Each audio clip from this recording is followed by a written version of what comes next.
Good morning student, welcome to physics class. This video is related to 12th English medium student. As you know, we are discussing about the nuclear fission process. हम लोग nuclear fission process को पढ़ रहे थे और मैंने आपको बताया था उसमें कि जब 92 यूरेनियम 235 के न्यूक्लियस पर आप न्यूट्रॉन की बॉम्बार्ड करते हैं तो बनता है 92 यूरेनियम 236 जो अनस्टेबल होता है। और स्टेबिलिटी लेने के लिए ये ऐसे दो न्यूक्लियस में टूटता है जिनके मास जो है 30 से 170 के बीच में लाई करते हैं। और जब मैंने आपको इसके बारे में बताया था तो मैंने आपसे कहा था कि बेरियम और क्रिप्टॉन ज़्यादा आपको दिखेगा, बेरियम और क्रिप्टॉन। बाकी इसके अलावा और भी रिएक्शंस हैं, तो मैं और रिएक्शंस आपको लिख के बता रहा हूँ। ओनली फॉर योर नॉलेज, ये सिर्फ आपकी नॉलेज के लिए है, बाकी कोई ऐसी दिक्कत वाली बात इसमें है नहीं। इससे एक तो बनता है 54Xc 140 plus 38Sr 94 plus 20N1। एक और है 87La 148 plus 35Br 85 plus 30N1।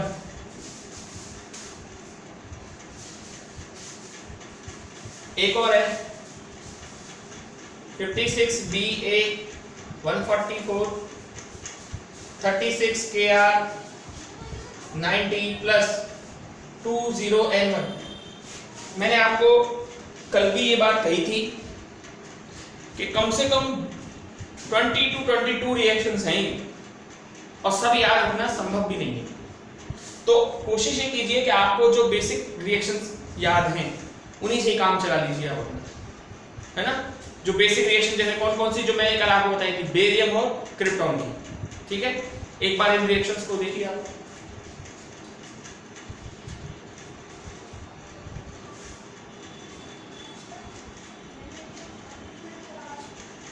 इतनी सारी रिएक्शन होने के कारण हम एक और ग्राफ बताते हैं आप लोगों को। आइए देखिए,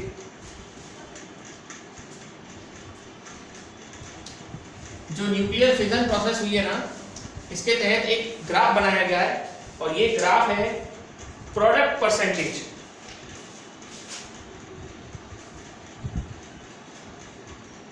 graph of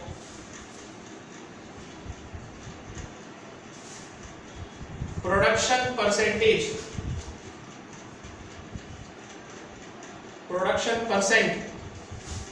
of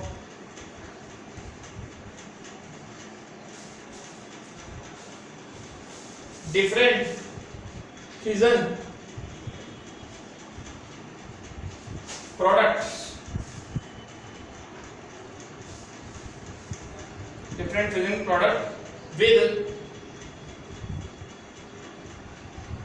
mass number।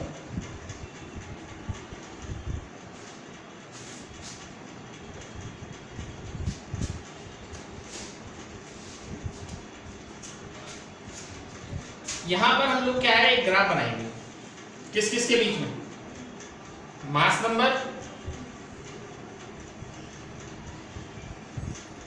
और प्रोडक्ट परसेंटेज। प्रोडक्ट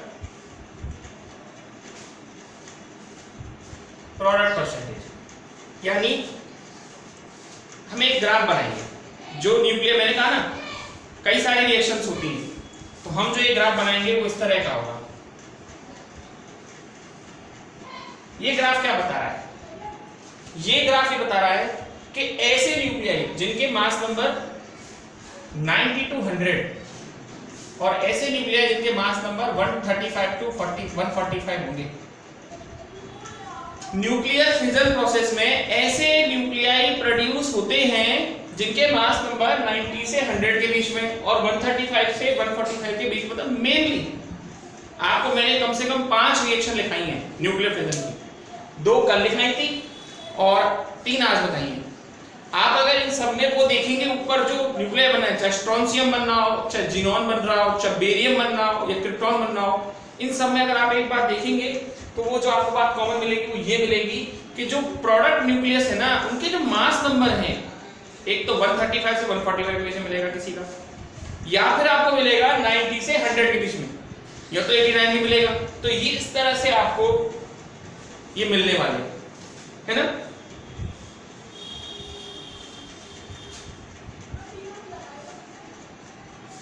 एक बार और मैं आपको इस चीज के बारे में बता दूं कि ये जो हमने ग्राफ बनाया है, ये हमने जो न्यूक्लियर फिजन प्रोसेस हुई है डिफरेंट, उस न्यूक्लियर फिजन प्रोसेस के दौरान हमने ये बताया है कि जो न्यूक्लियर प्रोड्यूस होते हैं, प्रोडक्ट बनते हैं, उनके मास नंबर किससे और कितने के बीच में लाई करते हैं। मोस्टली जो न्यूक्लियस है उनके जो मास नंबर है 90 to 100 और 135 to 145 के बीच में ही आते हैं। ज्यादातर जो न्यूक्लियस है उनके मास नंबर 90 से 100 के बीच में और 135 से 145 के बीच में ही मिलेंगे आपको, ठीक है ना। ये है इसका पूरा एक बेसिक सी आइडिया, ठीक। आइए अब हम नेक्स्ट चलते हैं।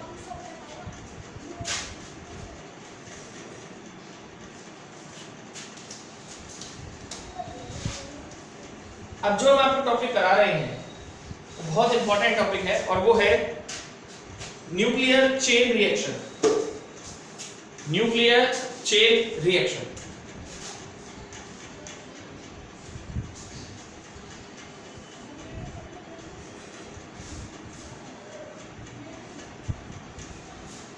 न्यूक्लियर चेन रिएक्शन बहुत अच्छा टॉपिक है। देखिए, जैसे ये न्यूट्रॉन है और जब इस न्यूट्रॉन की बॉम्बार्ड कराते हैं हम किसके ऊपर, 92 यूरेनियम 235, तो क्या बनता है, एक बनता है 56 Ba 141 और एक बनता है आपका 36 Kr 92। देखिए इनके मास नंबर, एक का 135 से 145 के बीच में आ रहा है और एक का 90 to 100 के बीच में आ रहा है। और कितने न्यूट्रॉन रिलीज होते हैं, 3 न्यूट्रॉन रिलीज होते हैं। कितने, 3।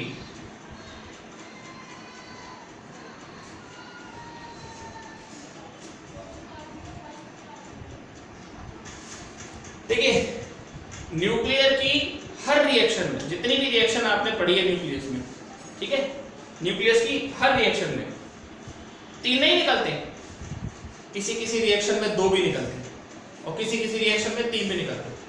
तो हम ये मान के चलते हैं कि हर एक न्यूक्लियर फिजन प्रोसेस के दौरान एवरेजेबल, मतलब एवरेज के तौर पर 2.5 न्यूट्रॉन निकलते हैं।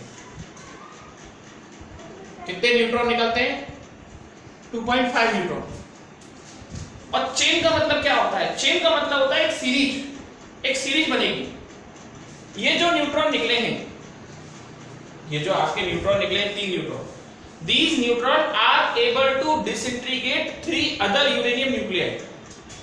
ये जो 3 न्यूट्रॉन निकलते हैं, ये 3 न्यूट्रॉन एबल हैं 3 और यूरेनियम के न्यूक्लियस को डिसइंटीग्रेट करने के लिए। ये 3 न्यूक्लियाई आपके यूरेनियम के 3 और न्यूक्लियाई को डिसइंटीग्रेट कर सकते हैं, है ना। पर मैंने कहा ना एवरेजेबल, यानी एवरेज कितने निकल रहा है, एवरेज लगभग है 2.5 न्यूट्रॉन। एवरेज है आपका 2.5 न्यूट्रॉन और 2.5 न्यूट्रॉन है और इसमें से 3 न्यूट्रॉन हम बता रहे हैं आपको निकल रहे हैं। तो हम 2 न्यूट्रॉनों से इस चीज को दिखा रहे हैं। अब ये तैयार है यूरेनियम के और न्यूक्लियस को डिसइंटीग्रेट करने। तो सर इसकी बॉम्बार्ड होगी किसके साथ, 92 यूरेनियम 235, 92 यूरेनियम 235, क्या बनेगा बताओ, 56 Ba 141 और 36 Kr 92। फिर इससे भी 3 न्यूट्रॉन निकलेंगे।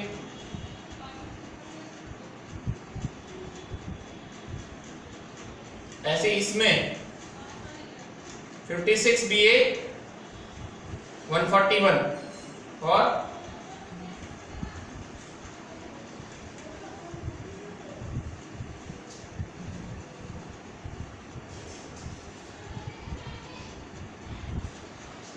3 न्यूट्रॉन निकलेंगे।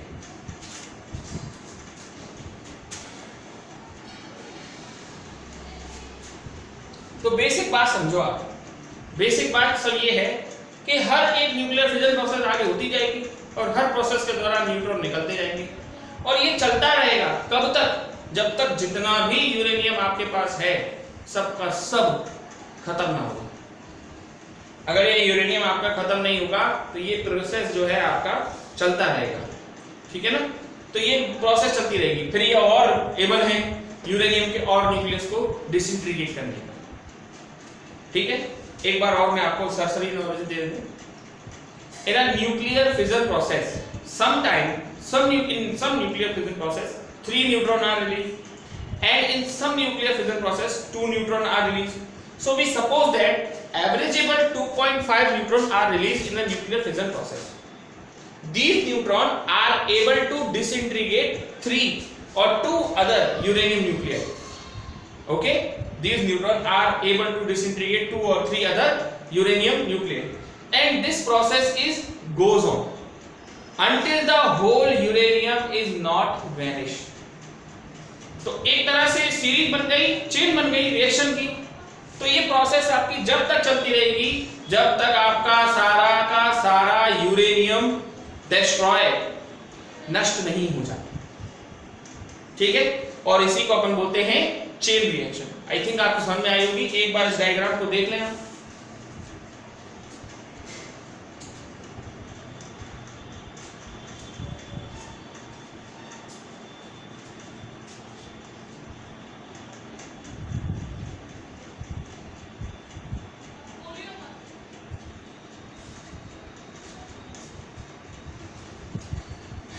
चलिए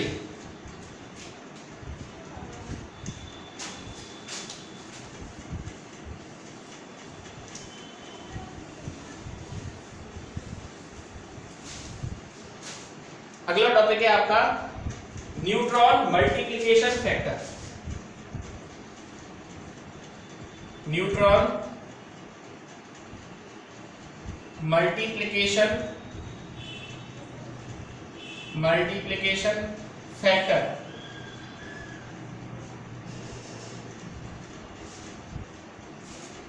इसको हम लोग रिप्रोडक्शन फैक्टर भी कहते हैं, है ना। इसको अपन क्या कहते हैं? Reproduction factor.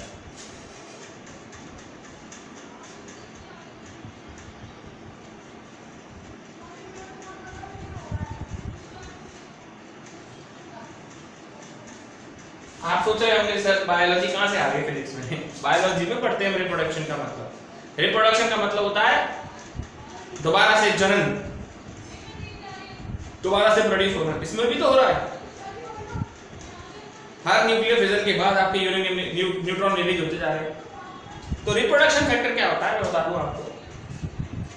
देखिए ऐसा होता है, इसको के से लिखते हैं, इसको बोलते हैं न्यूट्रॉन। एक सेकेंड, हाँ आधा 5-10 मिनट आ जाएगा।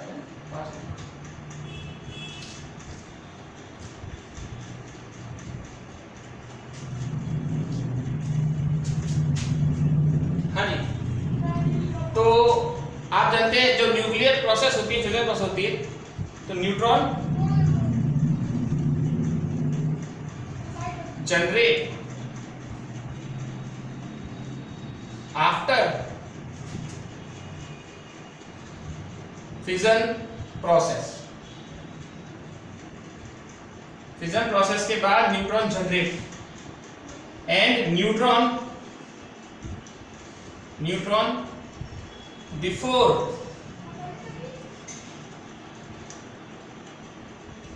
फिजन प्रोसेस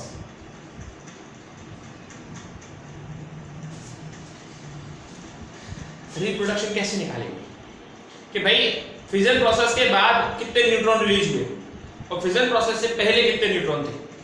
तो रिप्रोडक्शन फैक्टर होता है neutron generate, ratio of neutron generate after the nuclear fission process and neutron present before the nuclear fission process. Reaction के बाद कितने न्यूट्रॉन जनरेट हुए और रिएक्शन से पहले कितने न्यूट्रॉन थे।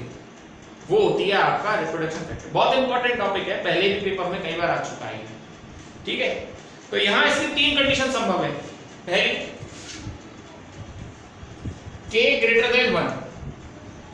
k ग्रेटर देन 1 का मतलब क्या है कि रिप्रोडक्शन फैक्टर की वैल्यू 1 से ज्यादा है। क्या समझते हो आप इसका मतलब कि 1 से ज्यादा है? इसका मतलब ये, अगर ये 1 से ज्यादा होगी तो ऑब्वियस बात है कि नीचे जो डिवाइड लगा होगा, मतलब कह सकते हो कि neutron generate after fission process is more than neutron present before fission process. यानी न्यूक्लियर फिजन प्रोसेस के दौरान जितने न्यूट्रॉन जनरेट हुए हैं, वो उनके जो नंबर्स हैं वो बिफोर फिजन प्रोसेस से क्या रहे हैं, ज्यादा रहे हैं, है ना।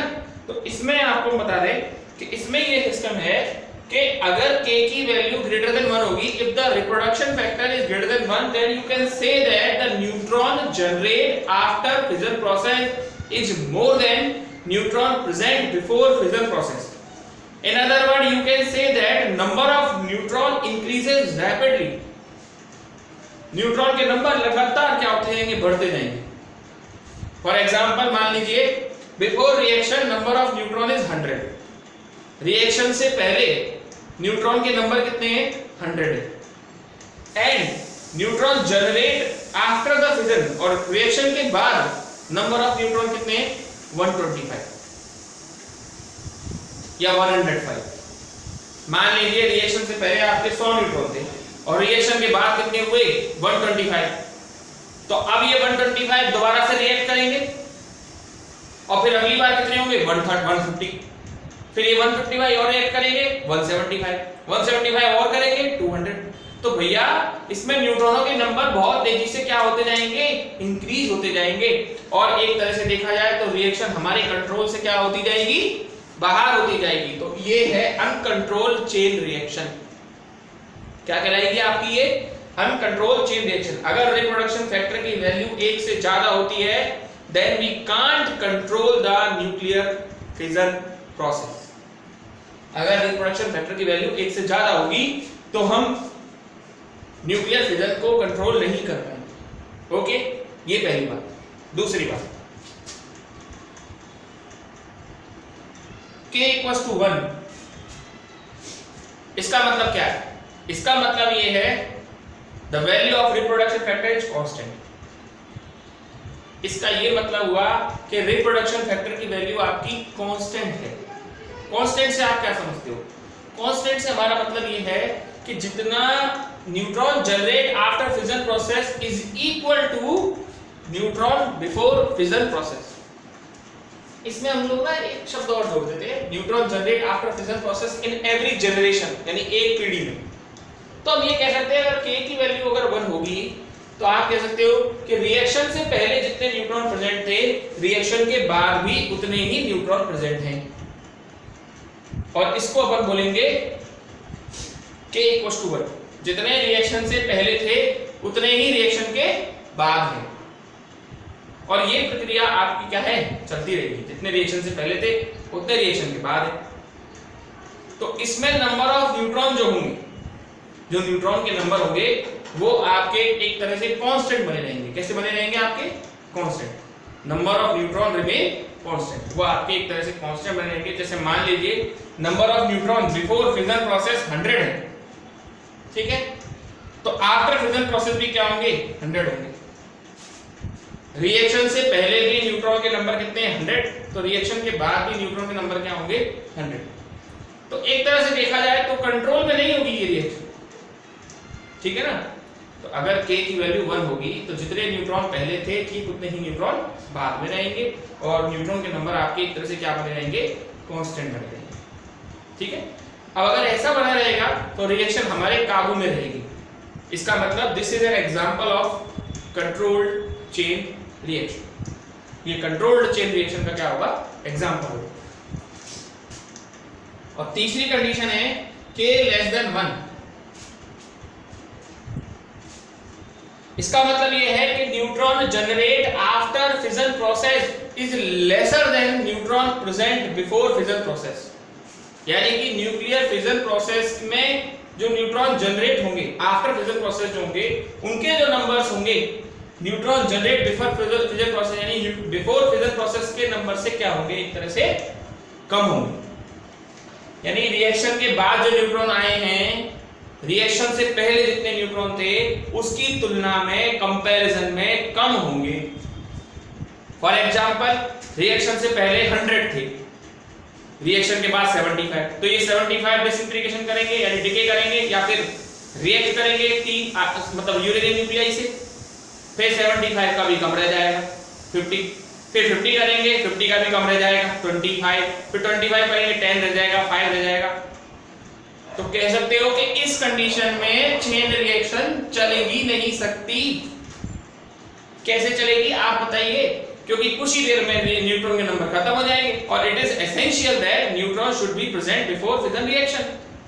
यानी आप कह सकते हो इस कंडीशन में चेन रिएक्शन आपकी बिल्कुल नहीं चलेगी, काबू से बाहर क्या, ये तो कंट्रोल में थी, ये कंट्रोल में थी, ये अनकंट्रोल थी, इसमें तो पॉसिबल ही नहीं है। तो कह सकते हो this is an example of, ये तो कोई एग्जांपल ही नहीं हुआ। In that case chain reaction does not sustain, survive नहीं कर सकती। मैं आपसे कह रहा था कि एक बार पेपर में क्वेश्चन आया था, तो एक बार पेपर में ऐसे क्वेश्चन आया था, if the value of reproduction factor is 1 then what do you understand, आप क्या समझते हैं अगर रिप्रोडक्शन फैक्टर की वैल्यू 1 हो? तो इसका मतलब ये होगा कि neutron present before fission reaction is equal to neutron present after fission reaction. You can say that this is an example of the controlled chain reaction. आगे आपको समझ में आई थिंक आ गया होगा, एक बार देख लें आप इसको।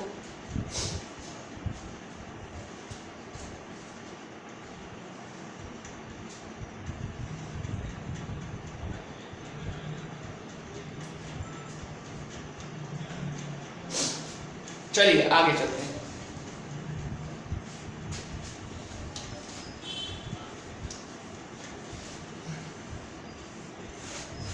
हमने आज आपको चेन रिएक्शन बताई है। तो चेन रिएक्शन कितने तरह के होते हैं? 2 तरह के। There are 2 type of chain reaction. Number 1 control chain reaction. सबसे पहले नंबर पे है control chain reaction. Control chain reaction क्या है? अगर न्यूक्लियर फिजन प्रोसेस में किसी तरीके से आप रेट ऑफ फिजन को कांस्टेंट कर लें, देखिए ये तो फिक्स है कि हर बार जब भी यूरेनियम न्यूक्लियर डिके होगा तो 2 न्यूट्रॉन निकलेंगे या 3 न्यूट्रॉन निकलेंगे, और ये 2 या 3 न्यूट्रॉन 3 और यूरेनियम के न्यूक्लियाई के साथ डिसइंटीग्रेट करेंगे। ये बात तो तय है, ये तो फिक्स है। लेकिन आपको जो मैं बताना चाह रहा हूं वो ये बता रहा हूं कंट्रोल चेन रिएक्शन में कि भैया ऐसा है कि अगर आप कोई ऐसा तरीका लगाएं, कोई ऐसा तरीका लगा लें कि भाई इस जो रेट है इसको आप कांस्टेंट करके रख सकें, अगर आप कोई वे या कोई ऐसा तरीका लगा लें कि रिएक्शन जो है वो अंडर द लिमिट रहे, लिमिट से पार ना हो, इसके लिए है हमारे पास व्यवस्थाएं। क्या से क्या करेंगे वो भी हम आपको बताएंगे, एग्जांपल भी है इसका। तो आप कह सकते हो if by any process if the nuclear rate of the nuclear fission remain constant then chain reaction is known controlled chain reaction, और you can say that for a control chain reaction reproduction factor is 1। आप ये कह सकते हैं कि control chain reaction उसी condition में होगी जब सर रिप्रोडक्शन फैक्टर की वैल्यू कितनी होगी 1। तो उस केस में आपकी ये कंट्रोल चेन रिएक्शन काम करेगी, और इसका एग्जांपल है न्यूक्लियर रिएक्टर। इसको हिंदी में परमाणु भट्टी कहते हैं, है ना, न्यूक्लियर रिएक्टर। ये क्या चीज होती है सर? ये बहुत काम की चीज है, बहुत काम की चीज मतलब न्यूक्लियर रिएक्टर एक तरह का एक प्लांट होता है जिसमें हम लोग फ्यूल की फॉर्म में न्यूक्लियस को यूज करते हैं, जिनमें हम या तो यूरेनियम यूज करते हैं या प्लूटोनियम यूज करते हैं। न्यूक्लियर रिएक्टर एक तरह का प्लांट होता है जिसमें हम फ्यूल की फॉर्म में या तो यूरेनियम यूज करेंगे या फिर हम यूज करेंगे, या तो यूरेनियम हम यूज करें या फिर हम यूज करेंगे प्लूटोनियम। और ये न्यूक्लियर रिएक्टर जो है ना, इसमें क्या होता है, ये जो यूरेनियम न्यूक्लियाई है, न्यूक्लियर रिएक्टर में जो यूरेनियम न्यूक्लियाई है, इस यूरेनियम न्यूक्लियाई को हम यूज करते हैं और इसमें हम लोग न्यूक्लियर एनर्जी को इलेक्ट्रिक एनर्जी में ट्रांसफर करते हैं। एक तरह से देखा जाए तो इससे हम लोग बिजली उत्पादित करते हैं, लाइट को बनाते हैं, बिजली को, पावर को जनरेट करते हैं। कई सारे रिएक्टर हमारे यहाँ न्यूक्लियर रिएक्टर काम कर रहे हैं। तो nuclear reactor is an example of controlled chain reaction. ये पढ़ना है अपन को डिटेल में, बहुत अच्छी तरीके से पढ़ना है। आज के लेक्चर में तो नहीं कराएंगे इसको, कल के लेक्चर में कराएंगे क्योंकि बड़ा टॉपिक है ये। आगे देखिए, दूसरा है आपका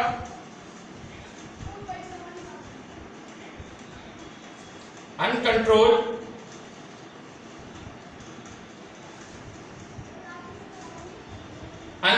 chain reaction. Uncontrolled chain reaction क्या होती है? If the value of reproduction factor greater than 1, or you can say that if the rate of reaction out of control, अगर चेन रिएक्शन जो है, फिजन की प्रोसेस जो है वो कंट्रोल से बाहर हो, आपके अंदर ही ना हो उसको सीमित करने की क्षमता, आप उसे, वो आपके कंट्रोल से बाहर जाए। If the value of reproduction factor greater than 1, k की वैल्यू अगर 1 से ज्यादा हो, या आप कह सकते हो कि रिएक्शन जो आपकी चल रही है उसमें न्यूट्रॉन के नंबर लगातार कंटिन्यूअसली क्या हो जाए, बढ़ते जाए, तो वो रिएक्शन आपकी कहलाएगी अनकंट्रोल्ड चेन रिएक्शन। क्या कहलाएगी वो आपकी? Uncontrolled chain reaction. और जो अनकंट्रोल्ड चेन रिएक्शन है, इसका जो एग्जांपल है अनकंट्रोल्ड चेन रिएक्शन का, इसका एग्जांपल है न्यूक्लियर बॉम्ब, या जिसको हम कहते हैं एटम बॉम्ब। एटम बॉम्ब भी कहते हैं। हर देश धमकी देता है इसकी, हर देश धमकी देता है कि हम न्यूक्लियर पावर स्टेट है, न्यूक्लियर पावर स्टेट है, परमाणु शक्ति है हमारे पास। तो ये इसी पे काम करता है। और अनकंट्रोल चेन रिएक्शन में मैसिव एक्सप्लोजन होता है। एक यूरेनियम की जो रिएक्शन होती है, फिजन प्रोसेस होती है यूरेनियम की, हर एक फिजन प्रोसेस से लगभग 200 mega electron volt energy release होती है। और ये इतना मैसिव एक्सप्लोजन होता है कि हम इसे डिफाइन नहीं कर सकते। हालांकि अगर आप देखेंगे सीबीएसई बुक में लिखा भी हुआ है कि जो पहला एटम बॉम्ब, शायद पहला और आखिरी, उसके बाद किसी ने यूज भी नहीं किया किसी और देश में। सेकेंड वर्ल्ड वॉर में जब अमेरिका ने जापान के 2 शहर हिरोशिमा और नागासाकी पे जब बॉम्ब फेंका था, वो लगभग 40 केजी के आसपास था, 40 किलो के आसपास था। और उससे लगभग 2000 जो एनर्जी रिलीज हुई थी, उससे लगभग जो एनर्जी रिलीज हुई थी वो 20,000 टन टीएनटी ट्राई नाइट्रोटोलुइन। ये बहुत हैवी एक्सप्लोजिव डिवाइस है, हैवी एक्सप्लोजिव, जैसे आरडीएक्स होता है, या फिर ये उससे भी ज्यादा कह सकते हैं अत्यंत ज्वलनशील। तो इससे जो एनर्जी रिलीज हुई थी वो लगभग 20,000 टन टीएनटी के बराबर हुई थी। और उस समय कई हजारों में, आंकड़ा तो सरकारी कुछ कहता है कि लगभग 63,000 के आसपास लोग मरे थे, बट बेसिकली देखा जाए तो 3.5 लाख से ज्यादा भी लोग इससे क्या हुए थे, प्रभावित हुए। ये अभी भी पूरे वर्ल्ड की सबसे बड़ी त्रासदियों में गिना जाता है। ठीक है, तो ये न्यूक्लियर चेन रिएक्शन आपकी हो गई। कल हम लोग जो स्टार्ट करेंगे वो न्यूक्लियर रिएक्टर स्टार्ट करेंगे। ओके, तो न्यूक्लियर रिएक्टर बहुत इंपॉर्टेंट होगा। Okay, that's all for today.